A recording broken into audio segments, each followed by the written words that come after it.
சின்ன ஜபந்தான் வானத்தை திறக்கும். சின்ன ஜபந்தான் அடைக்கப்பட்ட வழியை திறக்கும். சின்ன ஜபந்தான் அற்புதத்தில் கொண்டு வரும். சின்ன ஜபந்தான் பாவத்திலிருந்து கட்டுகளிலிருந்து விடுதலையை உண்டாக்கி இழுக்கும் தேவ சமூகத்திற்கு. பரிசுத்தவான்களுடைய ஜபமாகிய தூப வர்க்கம் என்று வெளிப்படுத்தின விசேஷம் 5ஆம் அதிகாரம் 8ஆம் வசனம் சொல்லுகிறது.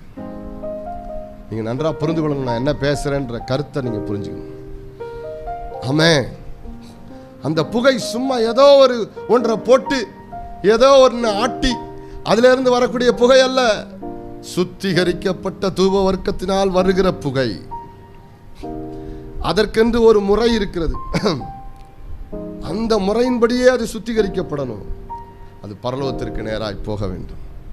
அதே போலதான் ஜபங்கள் பரலோகத்திற்கு போகாது, பரிசுத்தவான்களுடைய ஜபங்கள் தான் பரலோகத்துக்கு போகும்.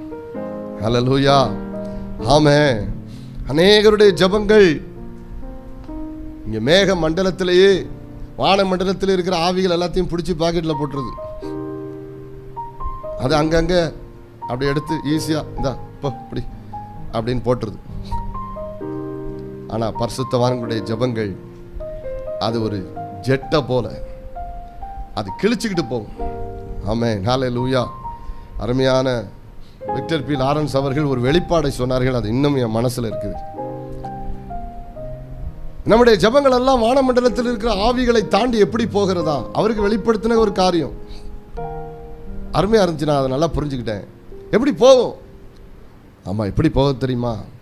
இயேசு பூமியிலிருந்து பரமேறி போன ஒரு ரூட் இருக்குது பார்த்தீங்களா, அது ரொம்ப கிளியராக இருக்குது.